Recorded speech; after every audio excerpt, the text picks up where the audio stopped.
গাজীপুরের শ্রীপুরে জাতীয় নাগরিক পার্টির নতুন রাজনৈতিক দল এনসিপির উদ্যোগে 3 দিনব্যাপী লিফলেট বিতরণ কর্মসূচি অনুষ্ঠিত হয়েছে। মোহাম্মদ উসমান গনি, গাজীপুর শ্রীপুর প্রতিনিধির ভিডিও চিত্রে বিস্তারিত। গাজীপুরের শ্রীপুর উপজেলার পৌরসভা সহ বিভিন্ন ইউনিয়নের নতুন রাজনৈতিক দল এনসিপির বার্তা পৌঁছে দিতে কেন্দ্রীয় যুগ্ম মুখ্য সংগঠক ও গাজীপুর অঞ্চলের তত্ত্বাবধায়ক মেজর আব্দুল্লাহ আল মাহমুদের নেতৃত্বে সকল শ্রেণী পেশার মানুষের কাছে লিফলেট বিতরণ করেন এবং সকল পেশাজীবী মানুষের বাড়ি বাড়ি গিয়ে নতুন দল এনসিপির পরিচয় করিয়ে দেন লিফলেট বিতরণের মাধ্যমে।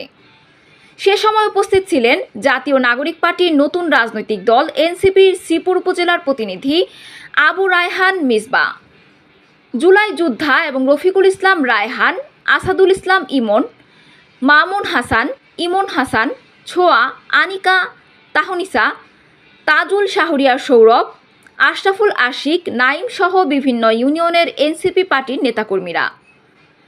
সে সময় মেজর আব্দুল্লাহ আল মামুন বলেন, আমাদের নতুন দল এনসিপির সাপোর্ট করবেন এবং দোয়া করবেন। আমাদের উদ্দেশ্য হলো প্রত্যেকটি ইউনিয়নের প্রত্যেকটি এলাকায় মাদক টেন্ডারবাজি, চাঁদাবাজি এবং গরিব দুঃখী মানুষের উপর জুলুম করা থেকে মানুষকে ভালোর দিকে ফিরিয়ে আনা। আমরা কোনো হানাহানি, মারামারি, কাটাকাটি চাই না।